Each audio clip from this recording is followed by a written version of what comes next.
Hello everyone, কি খবর সবার? আশা করি সবাই ভালো আছো, সুস্থ আছো এবং আলহামদুলিল্লাহ আমি অনেক ভালো আছি। সো অনেক দিন পর তোমাদের জন্য একটা ব্লগ ভিডিও নিয়ে এসেছি। আমি এখন রেগুলার ভিডিও দিতে পারছি না কারণ আমি একটু বিজি আছি এর জন্য। তারপর আমি ট্রাই করি তোমাদের ভিডিওগুলো শেয়ার করার আমার লাইফস্টাইল সম্পর্কে। অ্যান্ড অনেকে আমাকে কমেন্টস করেছে যে এটা কোন জায়গায়, এবং আমি যেই পিকচার্সে যেই দোলনাটার পিক দিয়েছিলাম, অনেকে কমেন্টস করেছিল যে এটা কোথা থেকে নিয়েছি। সেই সব কিছু থাকবে আজকের ভিডিওতে। তো ফার্স্টে আমি রেডি হয়ে গিয়েছিলাম, খুবই সিম্পল একটা ড্রেস পরে নিয়েছি। এই ড্রেসটা আমি তোমাদের দেখিয়েছিলাম, যেটা আমি নিজেই ডিজাইন করে টেলর দিয়ে বানিয়েছি। তো সেটি আজকে পরে নিয়েছি। খুবই কমফোর্টেবল একটা ড্রেস পরছিলাম, মানে কোনো ভারী কোনো ড্রেস আমি পরিনি। তো তারপরেই তো আপুদের বাসায় চলে আসি। এটা হচ্ছে নৌবাহিনী হেডকোয়ার্টারে, আপুরা কোয়ার্টারে থাকে। তো সেখানেই আমরা মূলত এসেছি। আর এখানে বেলকনি থেকে না জায়গাটা এত সুন্দর লাগছিল, বাচ্চারা এখানে খেলাধুলা করছিল। আর এখানে মিররে আমি একটু ভিডিও নিচ্ছিলাম। আর এই তো এখানে বাচ্চারা সবাই খুব মজা করছিল। এখানে আমার বড় আপুর দুইটা বেবি, আর হচ্ছে এই আপুটার একটা বেবি। আর এখানে দেখো আমাদের বাবুটার সাথে সাইকেলটা একটা ম্যাচ হয়ে গেছে। ও কিন্তু চালাতে পারছে না, তারপরও ওইটা নিয়ে মানে খেলা করছে। আর এই দোলনাটা হচ্ছে আপুকে একজন গিফট করেছে, আমারও খুব পছন্দ হয়েছে। আমি আপুকে প্রাইস জিজ্ঞাসা করেছিলাম, কিন্তু আপু এক্স্যাক্টলি প্রাইসটা বলতে পারেনি, কারণ ওনাকে একজন গিফট করেছে। আপুর একটা শখ ছিল যে এরকম একটা দোলনা কিনবে, বাট সে আনএক্সপেক্টেড ছিল যে সে একটা দোলনা পেয়ে এভাবে গিফট পাবে। তো এই তো আমরা লাঞ্চ করে তারপরে হচ্ছে আমি একটু রেডি হয়ে নিচ্ছিলাম। আমার লিপস্টিকটা একটু উঠে গিয়েছিল, আর এখানে আমি একটু একটু কম্প্যাক্ট পাউডার দিয়ে নিচ্ছিলাম, কারণ একটু মেকআপটা মনে হচ্ছে একটু উঠে গিয়েছে। তো তারপর আমরা এখন বিকেলে বের হব লাঞ্চ করে, তাই একটু আমরা রেডি হচ্ছিলাম। দেন এই তো মেকআপ করে তারপর রেডি আমরা বের হয়ে যাই। ভাই আজকে আমাদের একটু ঘুরতে নিয়ে যাবে, ধারে কাছেই নিয়ে যাবে, দূরে কোথাও নিয়ে যাবে না।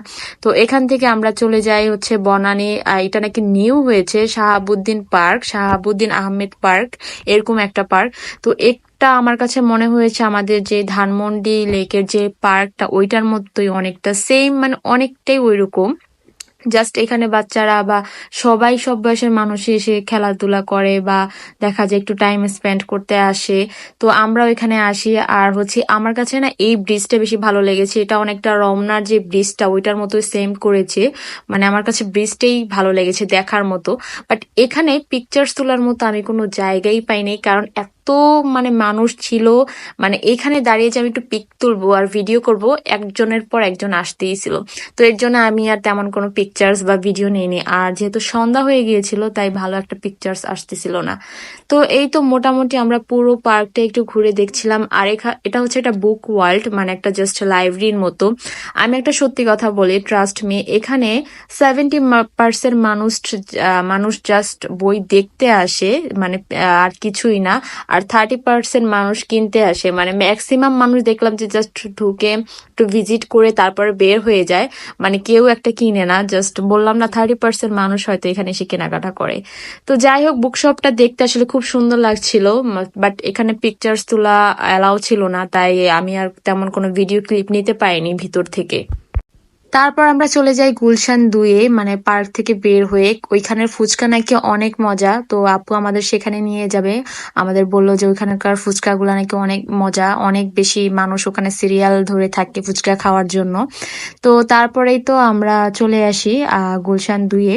তো এখানে এসে সত্যি দেখলাম, সেদিন ফ্রাইডে ছিল, এত পরিমাণ মানুষ ছিল, এত ক্রাউড ছিল, মানে আমাদের অনেকক্ষণ দাঁড়িয়ে থেকে সিরিয়ালে তারপরে ফুচকা নিতে হয়। অনেক মানুষ ছিল, সবাই ফুচকার জন্য সিরিয়াল ধরেছিল। আর এখানে দেখলাম যে মামাটা আসলে দিয়ে দিশে পাচ্ছে না, মানে এত পরিমাণ মানুষ ছিল, এত অর্ডার ছিল যে সে কাকে রেখে কাকে দিবে, এরকম একটা অবস্থা। তো অনেকক্ষণ সিরিয়ালে দাঁড়িয়ে থাকার পরে ফাইনালি আমরা ফুচকাগুলো পাই। তো এখানে আমরা আহ দই ফুচকা আর হচ্ছে টক ঝাল যে ফুচকা, দুইটাই অর্ডার দেই। আর এখানে আমি একটু মুরগির যে চিকেন চাপ সেইটা নেই, আমার এটা একটু খেতে মন চাচ্ছিল।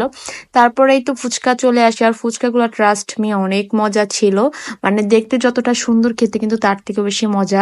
আর এখানে ফুচকার কথা সবাই বলে, খুব অনেক বেশি মজা। তো এই তো খাওয়া দাওয়া করে তারপর আমরা, এটা ছিল তারপরের দিন, আমরা আপুর বাসায় রাতে স্টে করি। তারপরের দিন আমরা বাসায় যাব। তো এর জন্য একটু ঘুরে ঘুরে তোমাদের দেখাচ্ছিলাম, কারণ আমরা যেদিন এসেছিলাম সন্ধ্যা হয়ে গিয়েছিল, তাই মানে আর তেমন কিছু দেখাতে পারি নাই।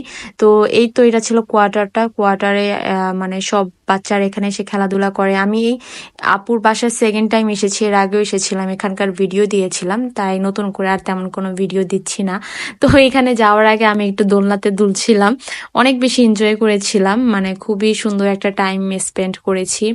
তারপরেই তো আমরা বের হয়ে যাই। আর সেদিন ভাইয়ার একটু কোমরে ব্যথা করছিল, খুব বেশি পেইন করছিল, তাই আমাদের গাড়ি দিয়ে ড্রপ করতে পারিনি, তাই আমরা একটা সিএনজি নিয়েই বাসায় চলে যাই। আর এখানে একটু সিএনজির জন্য আমরা ওয়েট করছিলাম। So yeah that's for today. আল্লাহ হাফেজ এভরিওয়ান। নেক্সট ভিডিওতে আবার দেখা হবে, সেই পর্যন্ত সবাই ভালো থেকো।